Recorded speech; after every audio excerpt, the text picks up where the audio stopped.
When we had the fire, one of the board members backed into a trooper's car. Oops. Bob's like, not me. That's the name.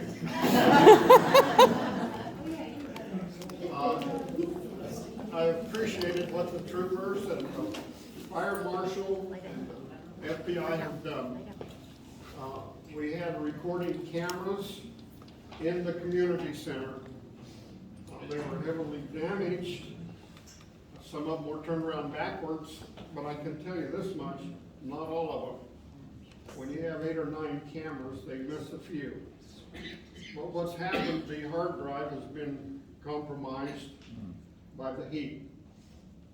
They tried to unload it at the trooper station, that wouldn't work. They sent it to a commercial company and they couldn't unload it. They sent it to Anchorage, they couldn't. It's now being sent to the Forensic Crime Laboratory in Virginia. Now, if they can't get it, probably nobody can, but there is a chance. So we're going from there. I really appreciate the officials' response to us. I mean, we had a fire marshal for our district. They flew one up recently from Anchorage to help. We have had inspectors from the insurance company, from the fire marshal, from the FBI and so forth. And it's interesting, each investigation has turned up more information. The more we know, the better off we are. If you have some information, call the trooper's office, tell them what you're calling about, and they will respond to that. I've asked the captain, this is I believe it was his day off. But he's been kind enough to come out and to spend some time with us. So I've asked him to come and share with you what he can. Up to there.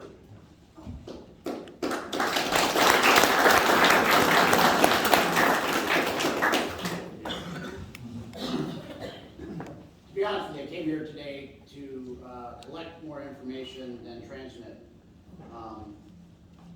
and I hope that that's possible. I'm hesitant. I forgot one thing. You asked me to mention, and I want to, they have a sheet at the back. They would like you to sign your name and your phone number. If you weren't interested in the fire, you wouldn't be here, but you are interested, and I would like for you to sign that sheet with your name and phone number. If you do that, please. They're at the back, they're at the desk, and before you leave. And I'm asking you, the troopers aren't, I'm asking you. So I'm going to make a point not to stand at the moment here. Folks, let's face it, there's forces of darkness at work here, okay? Those forces of darkness don't get a day off. They don't get regular days off. They don't get regular days off. They don't get holidays. And those forces of darkness are trying to pull this community apart. Okay? Pitting one another, pitting neighbor against neighbor, being suspicious of one another. And what I'm asking you to do, and it kind of segues into what he just said, is we're asking you to sign in a roster here. In the event that someone says later on, well, I was at your meeting, and thanks for telling me all that information, really appreciate it. You know what I'm saying? If someone was to, if the suspect was to suggest he was at our meeting. So that's the reason why I'm asking you to sign in here. Mm-hmm. And I'm going to sign the roster.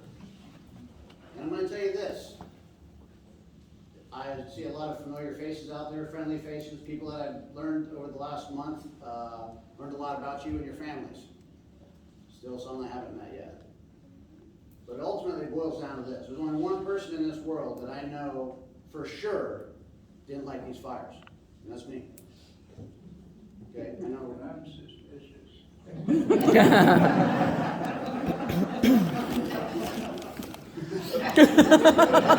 He has no words. He's like, okay. So, I'm saying this, I am gonna go back there and proudly sign that roster. And that's what I'm asking each one of you to do, is to sign that roster. Have someone look over your shoulder, seeing you sign that roster. And anybody that wants to squirt out a side door, without signing the roster, I would ask why. Okay? Now, what I'm also asking you to do is not allow these forces of darkness to pull us apart as a community. That's right. Okay? I'm asking you to stay together. Okay? Stick together, bond together, and I've said this now several times about starting a neighborhood watch. Now, I know that you are all very independent people out here. Very independent people out here, and that's what I think attracts me so much to this community, because you pull yourself up, you provide, many of you provide your own food, and your meat, and you're hunting and farming, and living off the land, and fishing, and living the life out here, living the dream. Unfortunately, that has some consequences to it. You don't have fire protection out here. That's a big bummer, and trust me, I get that.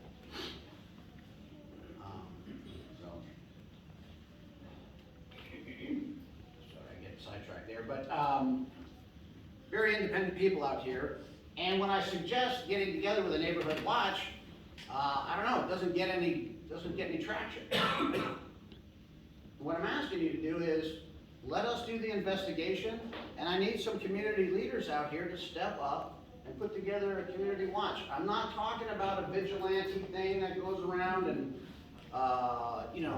conducting your own investigations or anything like that, but a group that has got an email. Like, everyone get your emails. I know some of you are like, what's that? I don't get emails. I don't have wireless out here. I don't have Wi-Fi, whatever. Texting. But get an email group together. Text group. And then when you see something suspicious, every one of you, how many of you in here has got a phone? Pull your phone out. Pull it up right now if you have it. Pull it out. This isn't a trick. I'm not going to collect your phones. Look at this surveillance system that we have available in here. You see something suspicious, get your phone out and take a picture of it. Make a video of it. What is this guy doing? I've never seen this person here before. This is suspicious activity. There's only like 2 people out at 3 o'clock in the morning. Cops and criminals. Or if you're getting up early. We have a drive. Yeah, tell me about it. Feeding horses at 3:50. Some of you are out there at 3 o'clock in the morning, I get it. You work at Clear, and you gotta drive all the way out.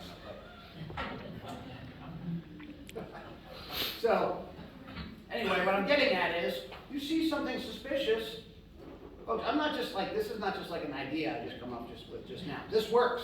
I know that this works. You take a picture of someone and then share it with all the people that's in that email group. And I don't care if you do it on email. 1 second, sir. I see your hand, so just 1 second. Okay, Just hold on to it. all right. So maybe you want to do it on Facebook. Now, the problem with Facebook is you put something out on Facebook and then other people can see what the group is doing. But if you have a secure group with an email and everybody on that email group is a known and trusted person in the community, then just the community seeing it. Then you share that information. Maybe someone goes, oh no, that's my cousin who's in town on vacation, and they're just curious about the area and they want to see what's going on down there at the wherever. Okay? And that way we can kind of vet it amongst the community members. And then if everybody is saying like, no, that is really weird, we don't know who that guy is, then share that information with law enforcement.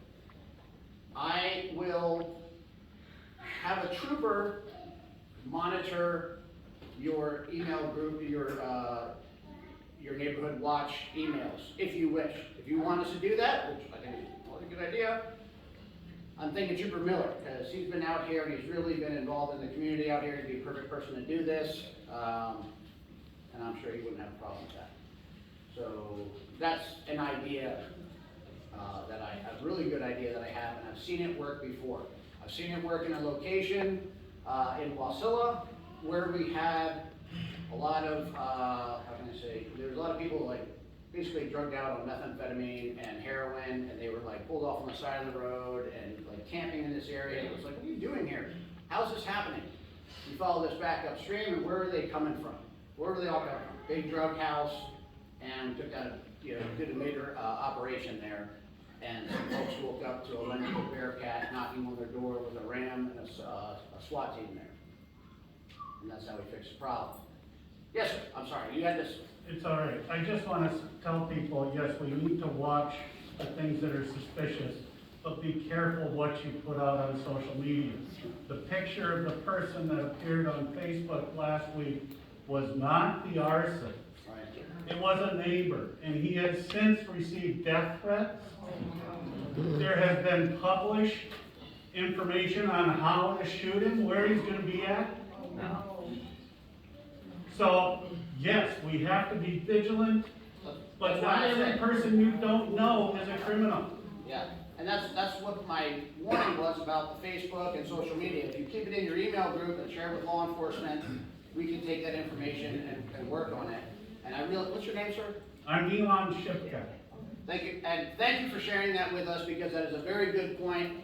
And you can understand, law enforcement, in some ways, we're hesitant early in an investigation to release a photograph like that to the public because it comes with unintended consequences.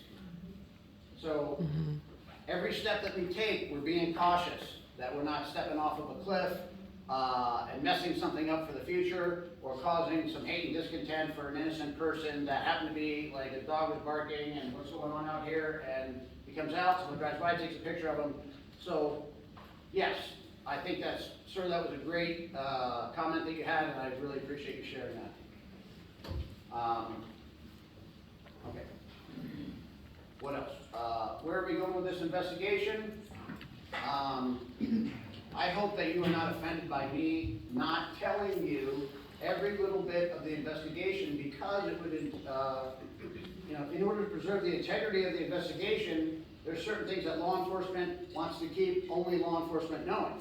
Now, this is a double-edged knife, because in certain situations, let's say we had information, let's say there was some kind of threat, okay?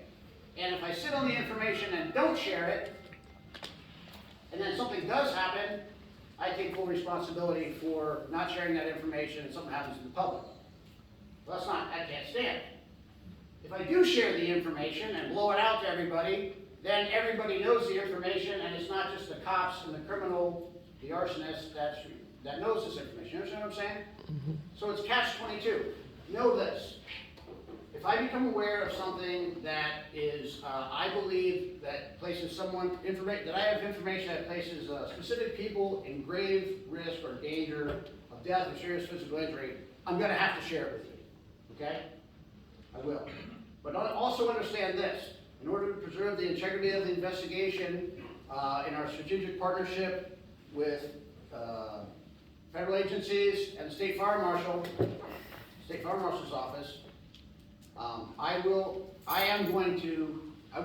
provide information to you in the interest of public safety. I cannot share certain case information, and don't be offended by that. Fair enough? Fair enough. I can tell you this, that the Alaska State Troopers are taking this very seriously. I'm talking about like serious as a heart attack serious, okay?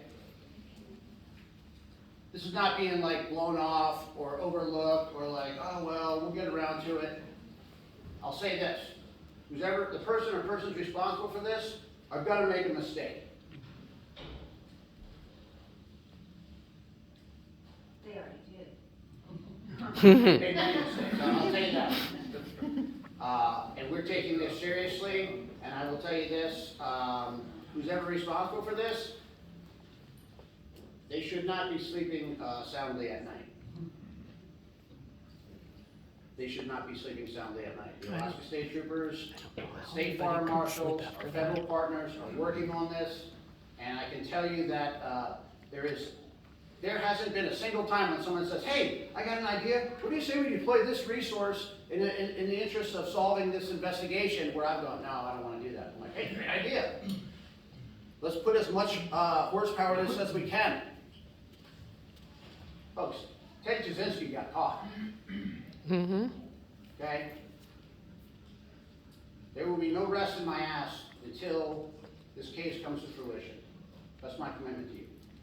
Thank you. Thank you for your service.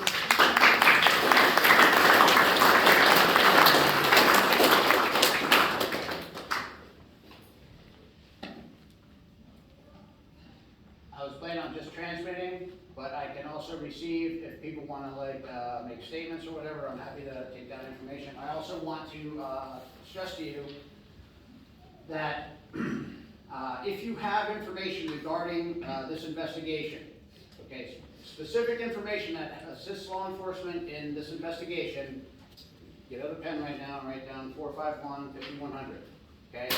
The way this is designed is that all the information comes into a central point.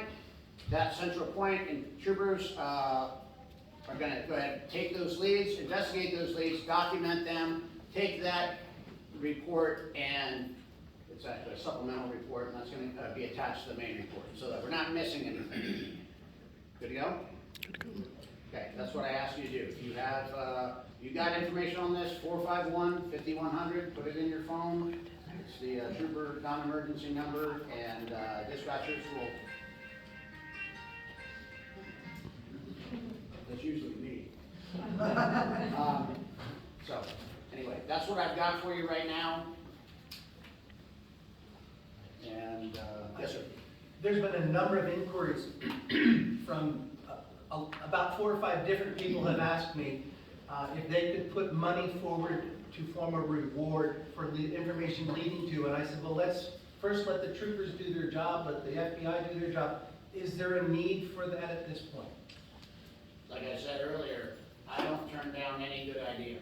I think that's a darn good idea, and if as a community, we pull together and come up with a reward for information leading to the successful arrest and prosecution of the person or persons responsible for this, hell,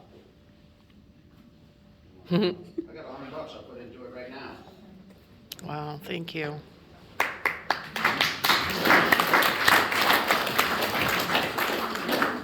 Give me goosebumps. So I will take that. I got a 20 in my wallet.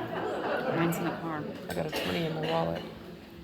Our representative past, Dave Calarico, has called and has offered to Thank you. contribute to this also.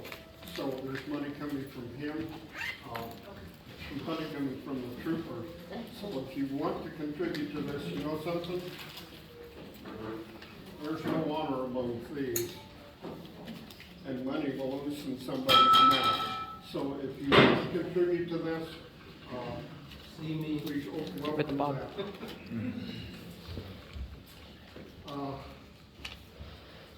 The question will come up, what will we do with the money if no tip is made? I think that when the time comes up, we'll divide the money among the victims of this fire and give them a proportionate amount. So if the money comes in,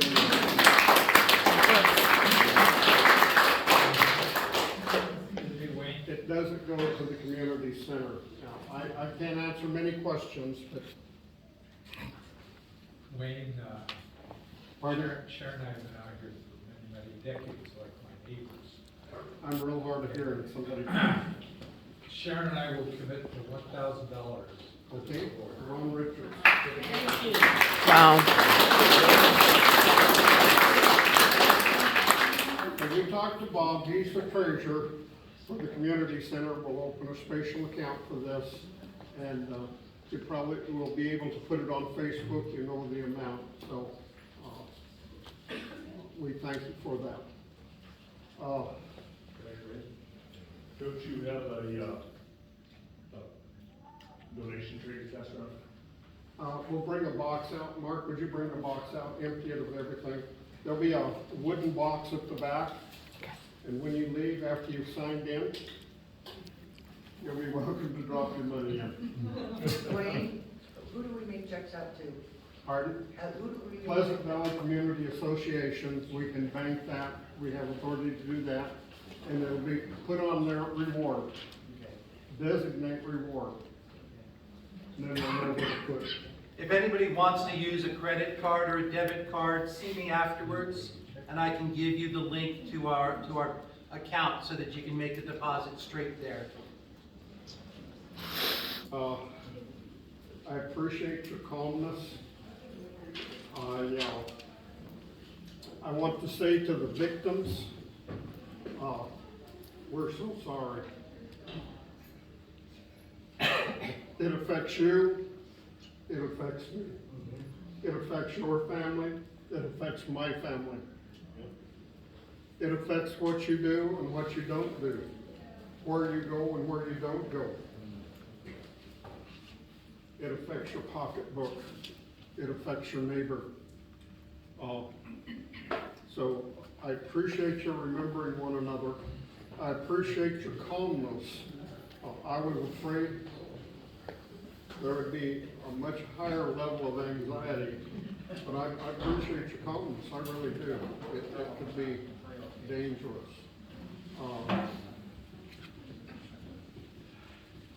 I'd like you to meet the board. We have one that's missing.